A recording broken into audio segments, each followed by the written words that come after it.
Welcome back, guys. It's Byron Phillips from byronphillipsmedia.com, and thank you for watching the short video that I just done. It was literally a way for me to get out of the house and not drive myself insane. I've tried to be finishing the second part of a short film that I'm currently shooting in lockdown, and I'm at the editing stage, and it is driving me nuts at the moment. I've looked at it for so long that I'm seeing things. So rather than punch the actual screen's face, I decided that I was going to get out for an hour, enjoy the sunshine, and actually learn some in-camera transitions, because it's something I don't do enough of. And the large part of that is that the stuff that I tend to shoot, it doesn't fit the narrative. So it's not high-paced action scenes where there's whip pans everywhere. For me, it's usually on audio or visual cues, where I do a lot of my cuts, so it's either a J cut, L cut, or it's a cut on action, but it's never whip pan transitions, or any sort of transitions where I'm creating motion blur within the camera to actually get from one scene to another. So I thought it would be a great way just to get out the house for an hour and just try something new. Now, what I will say about transitions is that there are instances where they work amazingly well. So if you've ever watched Scott Pilgrim versus the World or Sherlock Holmes, the actual BBC series, they use those heavily, but they're done fantastic. They actually help drive the narrative forward. There's nothing worse than watching something and there's a transition, or there's a number of transitions put in and it doesn't fit. It doesn't really help drive the story forward, and it just kills it a little bit, and it can really throw you off the momentum of what you're doing. So if you're watching a piece of content on YouTube or you're watching a film, it can actually draw you out of that experience. So be mindful when you use transitions that they fit the narrative that you're trying to shoot for. So with that in mind, what we'll do is we'll actually break down the actual video that I shot for that hour. Now, there's only 4 transitions, so we will talk about those 4 individually, and we will just show the techniques that I used to create those, and we'll discuss that. Now, the settings that I used on the camera was on 50 frames per second, and that was conformed to 24. The G7 doesn't do 120. Not particularly bothered about that because it shoots for 4K great for me, so I'm really happy with it. But yeah, let's just jump on to the actual first clip. So for the first transition, we have got 2 shots. The first is of the actual railway tracks, and then the second then is for the actual bridge, and there's a river underneath that. Now for this, I just wanted a shot of the actual railway tracks and then pull the camera down quickly. And then for the next shot, then we start at the sky and then we pull the camera down again in the same direction, but we stop then to look at the actual river.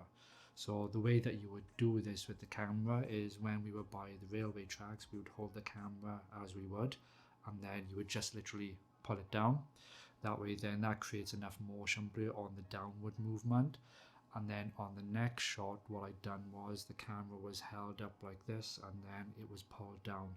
And then that way then the motion blur is allowing us to to put those 2 together. Now it helps if you got some leading lines or if they are of the same color. Now moving down on the railway, that became quite dark and there was a lot of greens, but obviously when you're moving from the sky down, I had to move the actual footage up in order to make sure that as I was coming down, I wasn't getting loads of that sky in, and I was just keeping the consistency or the colors, so that when that line and the colors, they were blurred together because of the actual motion blur, it helped with the transition. Now the one thing I did get wrong with this is that if you notice that the actual railway, the lines are fine, the tracks are fine, but the actual girder that's going across is at an angle, and the actual bridge is at a slightly different angle. There's a bit more straighter. It wasn't too much of a problem. I just had to edit that bit in post to make sure that you couldn't see much of the sky and things were in alignment, so as the camera was moving down or the the motion was moving down, that it was matching up. So bear that in mind. If you're going to be using leading lines, make sure that the leading lines match up. And if you're going to be using colors as the transitions, make sure they're in alignment as well, because what you don't want to do is literally have like the green grass and then you're transitioning into the blue sky, but then the next movement is the grass, if you get me. So you go from the grass to the blue sky to grass again, it just doesn't look right.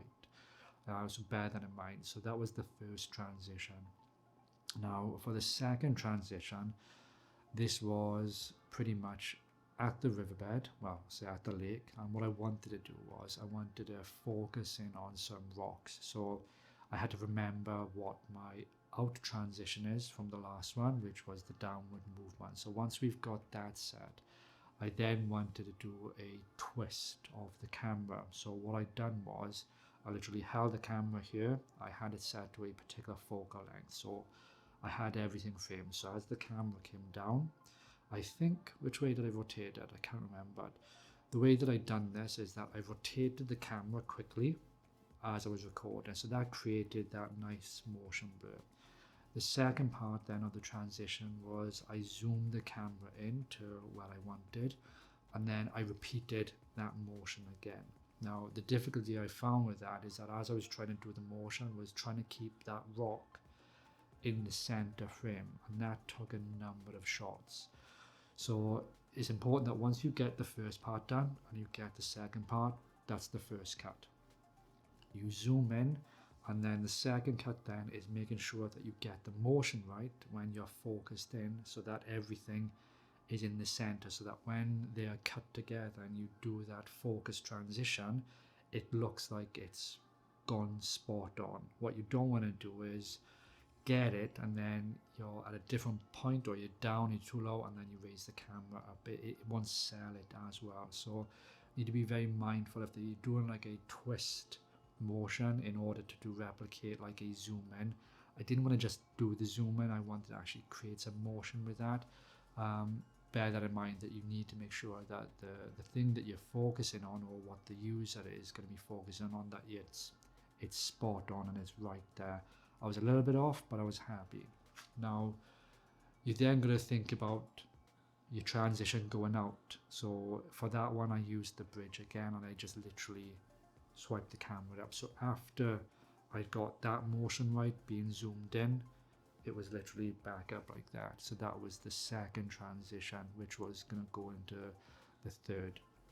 Now just across the road from the actual river itself, there is a gate which goes to a field. So what I'd done was I kept that as a basic upward motion. So from the last scene, we had the camera going up, and then for this then I held the camera by my feet and then up to the actual frame, trying to keep the same speed that I'd done for the last one.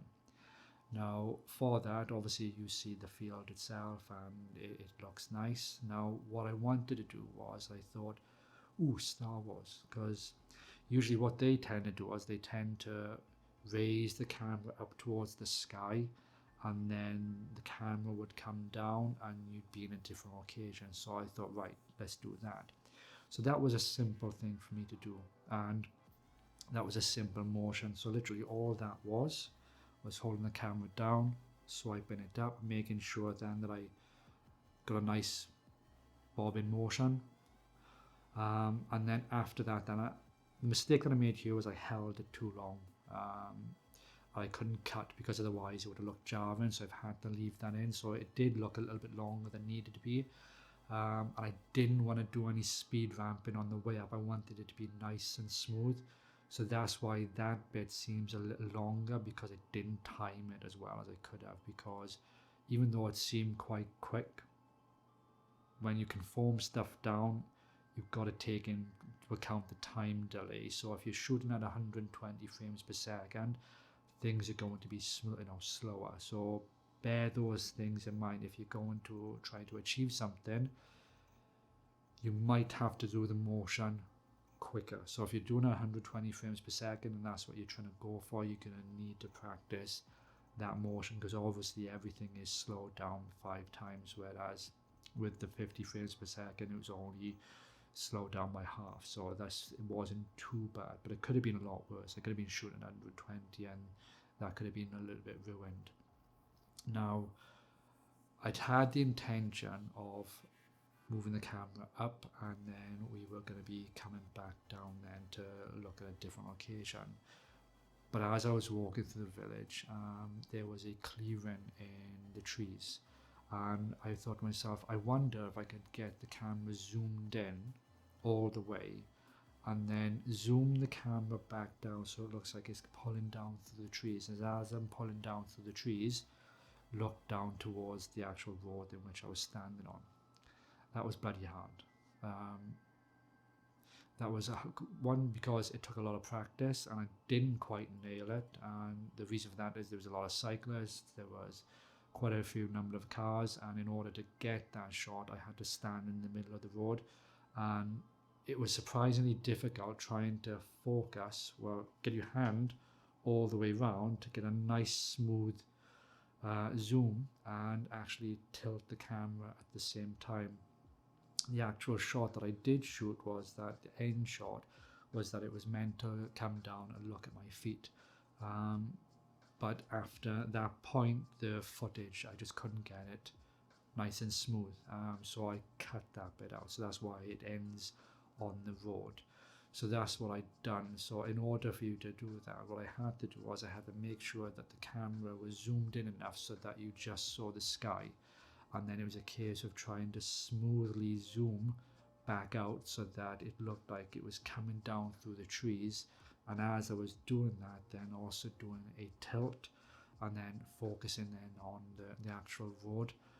That was the one that I found the most challenging, because the zoom that I've got on the kit lens, which I think is a 12 to 60, something like that, it's not as smooth as I'd like it. It's still a smooth lens, but for a smooth transition like that, it wasn't amazing. Or it could just be down to the skill of the operator, and I'd probably put that down to me, but I found that quite difficult. So that is how I created those 4 transitions. Now in the editing, it was only the first one that I actually needed, the first transition that I actually had to apply a speed ramp. Luckily enough, the rest of them, they were straight in camera transitions. The only thing that I might have done is add like a cross dissolve. So as the motion was going, especially on the rotation, there was a cross dissolve there. That helped with blending that motion in and those scenes together. And on the last one, where it is going up towards the sky and then you're coming back down, I added a slight glow to the actual image. So as it was transitioning up, if you notice, it goes whiter. That helped then when I was looking up at the sky and pulling down, because the clouds were all over the place. So it was really difficult to get the same kind of scene set in. So thankfully, with using that, I was able to then match it a lot better. So it kind of looked like a bit more seamless. So all in all, it was a fun experience and I really enjoyed it. And I hope you found this beneficial. Remember, get out there and practice as much as you can. Transitions are fantastic and they'll help drive the narrative forward. Don't just bloody do it just because it's the cool thing to do. I don't do it all the time, and a lot of directors and content creators don't use them all the time. However, there are specific times where you can use them that really help drive the narrative forward. So thank you for joining me. Please like and subscribe, and hopefully I will see you in the next one. Cheers.